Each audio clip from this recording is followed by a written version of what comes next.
my God, dude. Dude, Cenk Uygur co-hosting with Marjorie Taylor Greene. What are we doing, bro? Like, what alternate reality are we living in? You ready for some comedy, guys? What we have going on is we have this, you know, the enemy of my enemy is my friend is what Cenk Uygur is doing here. And essentially, guys, this isn't even about Marjorie Taylor Greene. What this is this is about Cenk Uygur and 𝗙𝗙𝗋𝗆cie being politically homeless, guys. Mad Chemist, so tired of hearing, oh, look at this. Okay, well, this is what happens when you read comments blind. So tired of hearing from MTG, that's our guest host today. You quit, you left Congress while telling everyone else to fight Trump. Shut up and stay out of politics. Quitter, they say. Thanks for taking my tax dollars for nothing. Marjorie, real quick, 25 seconds here, but can you address that? Well, yes, Trump called me a traitor, and then there were death threats on my son's life. And then the president texted me that I deserved it and it was my fault. And I dedicated millions of dollars and help to the Republican Party, and not a single elected Republican defended me from the president's attacks. And so I would say to that person that made that. All right, back on Young Turks. Cenk Uygur, Marjorie. Dude, oh, they fucking cut her in the middle of it. Dude, what was that? 25 seconds, dude. But I want to pause for a minute because I do want to say something about that right there. Did you see what Marjorie Taylor Greene did? Did you see how she said Trump called me a traitor and then I got death threats? They were threatening my son's life and nobody stood up for me. And it's like, yo, MTG, do you remember getting in David Hogg's face? Do you remember getting in the face of kids who got shot at their fucking school? Do you remember how many transgender and LGBTQ people got unalived, right? Or unalived themselves because of your asshole nature? How many people died because of the drone strikes you were all for? I mean, give me a break, dude. Dude, she hurt so many people. She hurt so many people. And then the minute she gets like death threats, she's like, oh, poor me. Poor me. And it's like, no, Marjorie Taylor Greene. Like, give me a fucking break, dude. Dude, give me a fucking break. Like, I get death threats. Everybody who's in the entertainment biz gets death threats. I mean, I'm not going to defend them because it sucks to get them. It sucks to have somebody send you a photograph of your house and tell you that they're going to come and like harm you. That absolutely sucks. But I'm not going to hear like some crazy fucking shit from her about how you know, no one's defending her after she's been so nasty. Marjorie Taylor Greene was in Congress for 5 years and she's worth $25 million. Marjorie Taylor Greene was one of the most prolific insider trading people. She went in and cashed in huge, guys. Huge. He's going to give her a chance to finish her thought. Marjorie Taylor Greene co-hosting with me today. I want to let her finish her thought from the interaction we were having in a second. Marjorie, during the commercial breaks, we interact with the members if they're on the member stream, and another benefit of membership. But somebody had addressed you quitting and they were mad that you quit Congress. You explained why Trump attacking you and other Republicans backing you up. And then you were going to say one last thing and I wanted to give you a chance to say it. Well, one last thing is I co-sponsored the term limit bill every single Congress. And I never went to Washington to be another 𝗫𝗡 Graham or Mitch McConnell. And the term limit bill says that 3 terms is the limit. And so that was something that was important to me. But death threats on my children and my own life and serving in an institution and for a party that is not serious about actually delivering the campaign promises they made to their voters is not something I'm going to dedicate my life to. And so, yeah, but she dedicated enough time to pull 25 milli out of the stock market, didn't she? So I would say that anyone that wants to criticize me from their keyboard or thumbing in nasty comments on their phone, why don't they run for Congress and actually see what they can get accomplished instead of attacking me? See, you ready for this though, guys? Hold the phone here. Oh, why don't they run for Congress? Well, here's the deal, Marjorie Taylor Greene.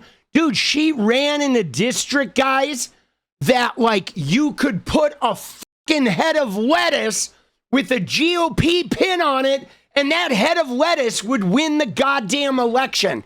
She was in a non-competitive district that was so staunchly Republican, and she licked Trump's ass to get that seat. And she was like a fierce supporter of Donald Trump. I will live, die, lie, steal, whatever for you. And so that's how she got that seat. She sold her soul to the Epstein devil, took millions out of the stock market, and she literally never, like she would never lose as long as she was tied to Trump. And then one day when coincidentally, when Trump's term is about to be over and he's about to lose all his power, then she started speaking up. And the minute he threatened to primary her, she didn't even try to win. She ran and bought a house down in Costa Rica. Dude, what a degenerate. Like no fight in this woman. She went in, she cashed in, she got her money, she wrote an easy automatic ticket to Congress based on supporting this demonic motherfucker. And then the minute, like, you know, it looked like he was going to make her life difficult, she took the money and was like, put her zips on and was like, later. Dude, she was like that fucking ding, ding, ding. The worst of the worst. Look at that face too, dude. Oh, shit. Brutal. So I just want to finish off here with Marjorie Taylor Greene. The attitude, right? The attitude with Cenk's disingenuous laugh. And Marjorie's like, oh, not like I care what anybody thinks, but like, that's part of the problem, Marjorie. You don't care what anyone thinks. You are a self-obsessed, you know, you were screaming at Biden, calling him a liar, and always like, you know, putting on these stunts, going and fucking praying with the J6ers and doing all this toxic fucking shit. And then the minute your gravy train ended, you are now like, oh, I don't care what anyone thinks. What a dirtbag. And you're wearing a fucking cross on your body. Like, if your God is real, Marjorie, I hope you have sunscreen, and it better be the good shit.